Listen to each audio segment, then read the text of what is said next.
Wanderers, have you run out of gold, forgotten souls, veiled crystals, or bundled herbs? We've all been there. I've been going through and collecting all of the data, and I've put together the ultimate farming guide.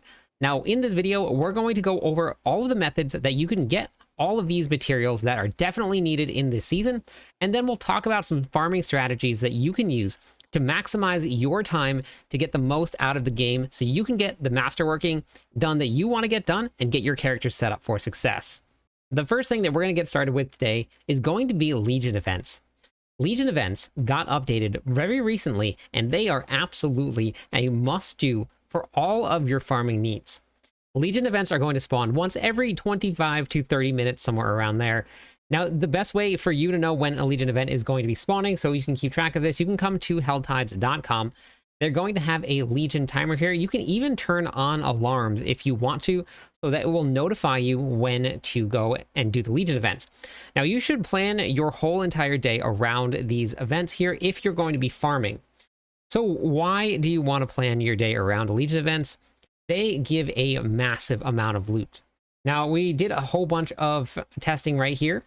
You will get 200 Forgotten Souls. That is a whole lot. You're also going to get 700 to 800 Veiled Crystals. You're going to get 40 Bundled Herbs, which is, in the grand scheme of things, not a ton. And the gold, it's only going to be about 800 to 900,000 gold. But for the Forgotten Souls and for the Veiled Crystals, that is a boatload. To put that into perspective, if you did 25 bosses, you would get the same amount of Forgotten Souls for 25 bosses as you would for a Legion event. And the Legion events will take you maybe about 4 minutes to do. So unless you can do 25 bosses in 4 minutes and have enough materials to consistently do that, adding this in is an incredibly great way to supplement all of your Veiled Crystals and all of your Forgotten Souls. Now, talking about bosses here, number 2, save boss mats to farm in bulk. You want to do that just so that you're not doing it and running one boss and then hopping out and then going in and running another boss and then hopping out. So why farm bosses? Now, we just said that 25 bosses will get you a grand total of 200 Forgotten Souls, which is a lot, and we will need a ton of them. Now, if you were to do those bosses, you're going to get all of the Veiled Crystals from salvaging unique gear. Now, unique gear, when you salvage it, gives you the most Veiled Crystals in the game, much higher than legendary gear. So going through and doing bosses will not only give you Forgotten Souls, it will give you a great source of Veiled Crystals. You'll also gain 24 herbs. And on top of that, you're going to get about 600,000 gold per boss kill, as long as you can open up the chest. Even just killing the boss is going to give you about 100,000 gold. So if you have killed those 25 of your bosses to get and match your 200 Forgotten Souls, you have now earned about 15 million gold. You've gotten 1,500 Veiled Crystals, and you've gotten about 600 bundles of herbs. That's just for 25 bosses. So if you save up all your materials and you go and you do some big chunks of these, you'll see some pretty significant growth. Those Veiled Crystals will also grow because you're going to be salvaging all of the other uniques. So all of that in all will probably end up being about 4,000 to 5,000 Veiled Crystals, plus you get all of the herbs, the gold, and the Forgotten Souls. So what's next? We're going to be talking about Whisper Caches next. Now, because we were just talking about bosses, if you come to your map and you look here, we have a boss that is going to be Grim Favors. You can kill this boss without even opening up the stash, and you can still get those 5 Grim Favors. So you're looking at about 30 seconds to do 5 Grim Favors. Once you turn those in at the Raven over here, you're going to be able to open up those Whisper Caches, and they give a boatload of gold, materials, and all of the other equipment that you're going to get alongside of it. So if you were lucky enough to get yourself a greater cache of materials, you're looking at over 100 Forgotten Souls. Those will give you about 8 million gold per Whisper Cache. So any of the greater caches will give you 8 million gold. They'll also give you 120 herbs, which is quite a bit, and they're going to give you 80 to 90 Forgotten Souls. So because you can just jump into a couple Whisper Caches, you can go do Blood Maiden when it refreshes during the Helltides for 5, you can go do bosses, you can do the PvP zone. It's a really fast way to supplement some of the materials that you need and then get a pretty decent chunk of gold alongside of that. The next thing we're going to talk about is going to be Helltides. Now, Helltides is the new seasonal mechanic with all of the Chaos Rifts throughout the entire zone. We spend a lot of time in there. Now, is it really worth it for materials? Getting the Whisper Caches done, as you saw, definitely will be. So you run into Helltide, you get a couple Whispers done, and then you go turn those in. If you do some of the events, like opening chests or doing the Blood Maiden, you will get some herbs. You get a little bit of gold from doing them, but not a ton. The Greater Mystery Cache gives you 250,000 gold.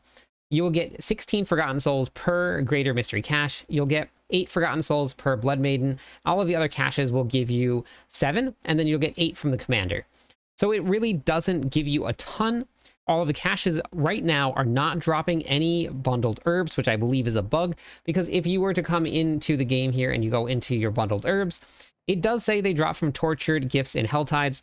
So that might be the reason that we feel a little bit starved on bundled herbs this season, because they're not dropping there. And we've spent a lot of time in Helltides this season. Now, the Undercity. With how strong and how fast all the characters are this season, the Undercity can get done in about 2 to 2.5 minutes. So it is a really great farm, especially if you're going there to look for things like runes or some boss materials, so you can go do your big gigantic cluster of bosses all together. You're going to be getting 8 Veiled Crystals per, doesn't really matter which one you do. You're going to get 40 Veiled Crystals when you finish up and you kill the boss. And then you're also going to get 20 bundles of herbs. You'll get about 500,000 gold per run. So in terms of just straight raw material farming, this one probably wouldn't be the best option for you. And the world boss itself really doesn't give much, but it does give 30 Forgotten Souls and a chance to get your chance for a mythic to drop from a tribute. So it's definitely worth doing. Now, the one that we're going to be talking about the last, and I think this one right here will probably be your end-all be-all, your best farm for this season is going to be the Infernal Hordes. You want to run them on a 10 wave because that's going to give you the most amount of ether, that will give you the most gold. Now, maybe you don't have a character that is really great at AoE, and if you're looking for a great barbarian build to clear the entire room on the Infernal Hordes with ease, it is a very fast move from event at 200% movement speed. This is going to be the barbarian build for you. The Dust Devil autocast build will be in the description of this video, so make sure you check it out. So again, if you do not have a build that can clear on Torment 4 and make sure that you're getting about 14 to 1500 ether per run, a really great solution, I'm going to give you 2 of them that you can pick and choose which one you want to do, or you can even do both of them. This is going to be our Discord server. The link will be at the top of the description of this video. There are people playing all day long, every single day. There's people in voice chat. They're all just playing together. You can get your 10 wave Infernal runs nice and easy. You hop into chat, ask if anybody's running, and you can go out and get some groups together. You guys can all share the materials. You can share the keys. It's a really great way to maximize your time and your resources. We also have a bunch of events that are going to be happening this season. So if you want to get in on some of those events, hop into Discord. We treat Discord as a clan. So if you join the Discord, you are part of the clan, and welcome to the Legion. Your second option is going to be in game. You can actually go to your find a party here, and then you can go to your advanced search. Then you can go to activity here. You can go to the Infernal Hordes, and then you can search. And as you search, it will pull up all of these Infernal Horde runs for you that you can go join, and then you can do together. It's a really great way to find a party that can get the most amount of ether that you possibly can. So why do you want to get the most ether here? We'll talk about gold first, because gold is what everybody is hunting for. This is going to be probably one of the better farms. Every single ether that you get is going to be worth 40,000 gold. That is a whole lot. So we broke this down in several different forms. So the first thing we're going to talk about is when you kill Bartok, Bartok actually drops millions of gold. I started with 95 million gold. I ended at 109 million gold. So we got 14 million gold just from killing Bartok. Then I went and opened up the equipment chest because we do still need to get some gear, and opening up that chest gave me another 8 million gold.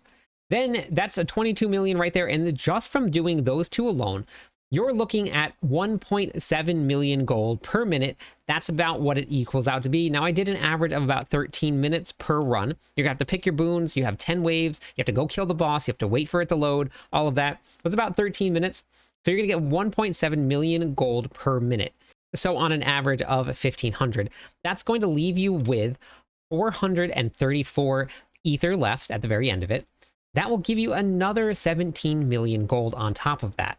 So on top of earning your 22 million gold, we're getting another 17 million. So you're looking at 39 to 40 million gold per run if you do this method.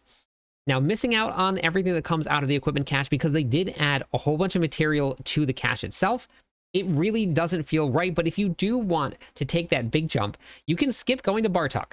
You can go straight into the council, and then when you open up the gold chest, with just 1,500 ether, you're looking at 60 million gold straight out of that. So it'll be up to you. If you think the extra 20 million gold is worth it, then you can go right there. You can skip all of the materials. But if you do skip Bartok, that means you're missing out on your guaranteed chances on Torment 3 and Torment 4 for Chaos Armor. So I would highly suggest not skipping Bartok. If you do want to skip the equipment chest and go straight to the gold, you can do that too. So that's all of the testing that I got to do. So again, just to reiterate here, you're going to make sure that you check for your Legion events. You're going to use helltides.com. Then you're going to save all of your boss mats. As you're going through and you're doing all of your events throughout the world, you're going to do your quick pit runs. You're going to do your quick boss kills. You're going to look for anything like the Blood Maiden that you can get whispers done really, really fast to maximize your time. Then from there, you're going to go into Helltides as you do that, and you can do your seasonal stuff. You can get some reputation to turn in some of your seasonal caches. You can do the Undercity for whispers.